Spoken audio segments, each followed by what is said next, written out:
जय हिंद, नमस्कार। मैं मोहन पाठक और आज हम बात करने वाले हैं वाघ बकरी ग्रुप की सक्सेस स्टोरी क्या है और ये भी बताएंगे कि किस प्रकार से इन्होंने देश की आज़ादी में इस कंपनी ने योगदान दिया है। लेकिन आज हम इसकी चर्चा क्यों कर रहे हैं तो आपको बताते हुए बहुत दुख हो रहा है कि वाघ बकरी ग्रुप के निदेशक, जो कि इसके दो निदेशक हैं, एक हैं पराग देसाई और दूसरे हैं पारस देसाई, और इन दोनों में से आज पराग देसाई का देहावसान हो गया, यानी कि वो हमें छोड़ के जा चुके हैं। पराग देसाई की मृत्यु कैसे हुई ये जानकर और भी आपको दुख होने वाला है। पराग देसाई सुबह सुबह अपने घर के बाहर टहलने के लिए निकले थे, मॉर्निंग वॉक पर निकले थे और अचानक से कुत्तों का झुंड उनके ऊपर हमला कर देता है और उसके बाद ये बचने की कोशिश में गिर जाते हैं और इनके सर में गंभीर चोट आती है, जिसकी वजह से इनके सर में ब्रेन हेमरेज हो जाता है। यह घटना आज से कुछ दिन पीछे की है और उन्हें ले जाकर अस्पताल में भर्ती करवाया जाता है और उनके ब्रेन का ऑपरेशन होता है, लेकिन जो भगवान को मंजूर होता है वही होता है और पारस देसाई आज स्वर्ग के लिए चले गए हैं। हमारे देश के एक बड़े बिजनेसमैन जो देश के उन लोगों को रोजगार देते हैं जो उनके यहाँ काम करते हैं, आज देश की इकोनॉमी में एक बड़ा योगदान है पराग देसाई की कंपनी वाघ बकरी का, और उसके बारे में हम डिटेल में जानेंगे और पराग देसाई के लिए एक बार फिर से हम विनम्र श्रद्धांजलि अर्पित करते हैं। तो आइए ले चलते हैं आपको उस कालखंड में जिस कालखंड में भारत गुलाम हुआ करता था। भारत अंग्रेजों के चंगुल में फंसा हुआ था और उसी समय देसी चाय ब्रांड की अनूठी यात्रा शुरू होती है और जो अनोखे तरीके से लोगों को अपनी तरफ लुभाती है। गांधी जी के समर्थन के साथ नस्लवाद का विरोध भी वाघ बकरी चाय करती है।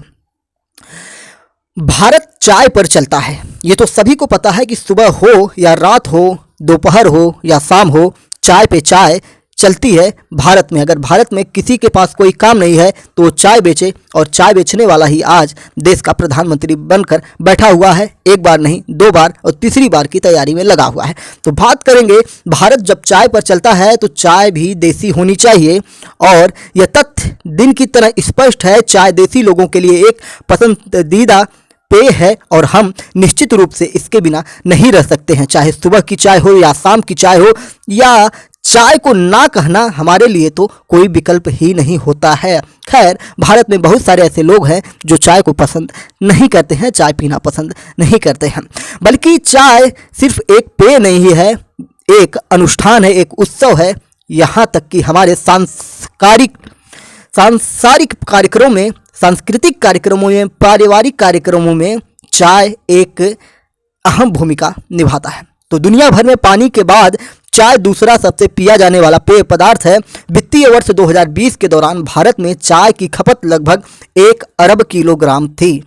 फिर से सुनिएगा कि 2020 के दौरान भारत में चाय की खपत लगभग 1 अरब किलोग्राम थी। टीबी बहस से लेकर रोमांटिक डेट और स्ट्रेट बस्टर तक चाय हर भारतीय जीवन का प्राथमिक हिस्सा है। और आज हम एक प्रसिद्ध स्वदेशी चाय ब्रांड के बारे में बात कर रहे हैं जिसका नाम है वाघ बकरी चाय, जो आज़ादी से पहले ही सभी भारतीयों को एक कर देती है।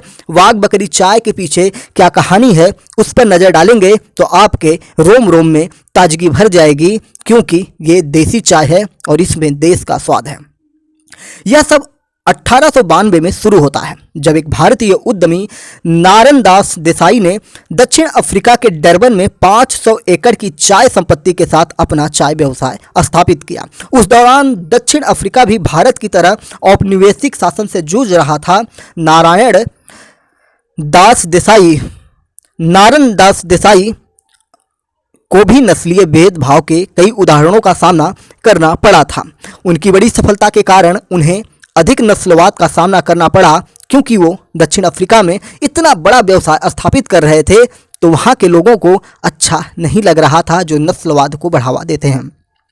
और क्या होता है, राजनीतिक अशांति ने उन्हें वो देश छोड़ने को मजबूर कर देता है।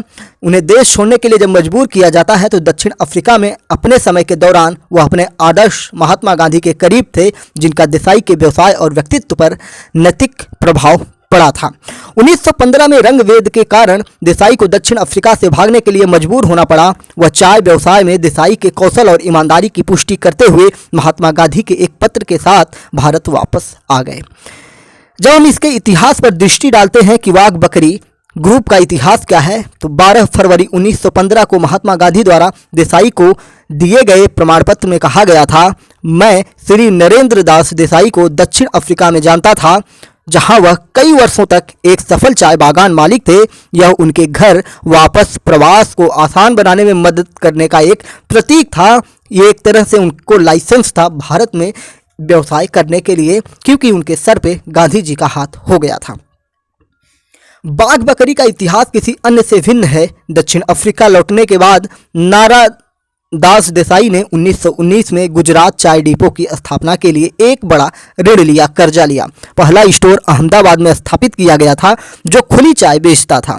1934 में देसाई ने पहली बार वाघ बकरी ब्रांड के तहत चाय बेचना शुरू किया और तब से कंपनी ने कभी पीछे मुड़कर नहीं देखा। ये 1934 से शुरुआत होती है। वाघ बकरी टी ग्रुप अपने प्रतिष्ठित लोगों के साथ सामाजिक समानता का संदेश देता है। इसमें वाघ या बाघ उच्च वर्ग का प्रतिनिधित्व करता है और बकरी यानी निम्न वर्ग का प्रतिनिधित्व करता है। एक ही कप से चाय पीते हुए दिखाया गया है कि इस लोगों के साथ वाघ बकरी चाय ब्रांड को 1934 में गुजरात टी डिपो द्वारा लॉन्च किया गया था। अब हम बात करते हैं कि वाघ बकरी की धीरे धीरे सफलता का राज क्या था। वाघ बकरी चाय 1980 तक थोक और खुदरा दुकानों में खुली चाय बेचती थी, लेकिन बाजार में बने रहने के लिए कंपनी बोर्ड ने ब्रांड को नया रूप देने का फैसला किया और Gujarat tea processors and packers limited ने के नाम से पैकेज्ड चाय का वितरण शुरू कर दिया था। पैकेट बननी शुरू हो गई और गुजरात में काफ़ी सफलता के बाद कंपनी ने देश भर में अपनी पहुंच बढ़ाने का फैसला किया। 2003 से 2009 के बीच कंपनी ने अपने चाय दूसरे राज्यों में भी भेजने शुरू कर दिए। कार्यकारी निदेशक और चौथी पीढ़ी के उद्यमी पराग देसाई ने बताया जब वो एक इंटरव्यू के दौरान अपने कंपनी के बारे में बात कर रहे थे। उन्होंने बताया कि कुछ साल पहले ब्रांड नाम वाघ बकरी को भारत के अन्य क्षेत्र के उपभोक्ताओं द्वारा समझने में कठिनाई का सामना करना पड़ रहा था। हालांकि अवधारणा और लोगों अत्यधिक जिज्ञासा उत्पन्न हुई, जबकि सुगंध और स्वाद हमारे ब्रांड की सफलता के लिए रीढ़ की हड्डी साबित हुई। हमारे लिए महात्मा गांधी ब्रांडों के सबसे महान प्रोफेसर हैं, एक ब्रांड स्वयं जिन्होंने हमें ब्रांडिंग सिखाई है। समय के साथ कंपनी ने विभिन्न क्षेत्रों के लिए विभिन्न प्रकार के उत्पाद विकसित किए। गुड मॉर्निंग टी की शुरुआत 1944 में हुई। यह एक सुपर प्रीमियम सेगमेंट की चाय है। वाघ बकरी ब्रांड के तहत कंपनी ने green tea, lemon tea, iced T और प्रीमिक्स कॉफ़ी जैसे उत्पाद भी जोड़े हैं। कंपनी अपने राजस्व का लगभग 10% विज्ञापन पर खर्च करती है और इन उत्पादों की लगभग सभी किस्मों के लिए टीवी और प्रिंट अभियान चलाती है। टाटा और HUL, जिसे हम हिंदुस्तान यूनिलीवर लिमिटेड के नाम से जान सकते हैं, के बाद गुजरात टी प्रोसेसर्स की वाघ बकरी चाय भारत की तीसरी सबसे बड़ी चाय कंपनी है और जैविक हरी चाय बैग के प्रसिद्ध वितरकों में से एक है। 2009 में इस कंपनी का मार्केट शेयर सिर्फ 3% था और 2020 में यह बढ़कर 10% हो गया। इस कंपनी का गुजरात में 50% मार्केट शेयर है। समझ सकते हैं कि कितनी बड़ी ब्रांडिंग है गुजरात राज्य के लिए। आज यह ब्रांड भारत के अग्रणी चाय ब्रांडों में से एक बन गया है। राजस्थान, गोवा से लेकर कर्नाटक तक पूरे भारत में वाघ बकरी एक घरेलू नाम बन गया है। स्वदेश में भारी सफलता के बाद ब्रांड ने 1992 में विदेशों में अपनी यात्रा शुरू की और आज वाघ बकरी 40 से अधिक देशों में मौजूद है। अगर हम कुछ बात करें इसकी उपलब्धियों की, तो बहुत सारे अवार्ड इन्होंने अपने नाम किए हुए हैं।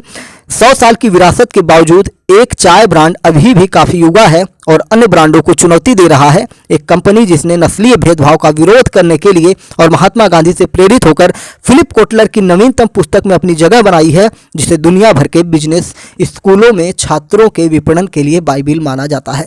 यानी कि अब ये बिजनेस आइडिया किस प्रकार से काम कर रहा है, किस प्रकार से देश के लोगों को आगे बढ़ाया जा सकता है, इन सारी चीज़ों को, किताबों को एक तरह से स्कूलों में फैलाया जा रहा है। और आपको हमने बताया कि किस प्रकार से वाघ बकरी कंपनी जो है भारत की एक शीर्ष कंपनी में से एक है और अहमदाबाद के एक निजी अस्पताल में चौथी पीढ़ी के जो इसके निदेशक थे पराग देसाई, जिनकी वहाँ पे मृत्यु हो जाती है और उसके बाद सारी चीज़ें हो जाती हैं।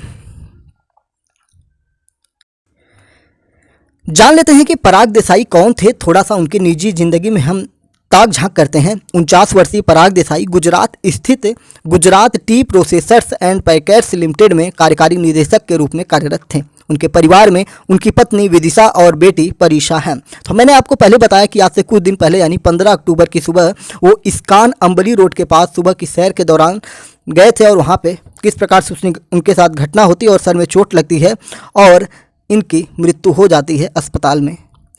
देसाई ने अमेरिका के न्यूयॉर्क में लॉन्ग आइलैंड यूनिवर्सिटी से MBA किया हुआ है।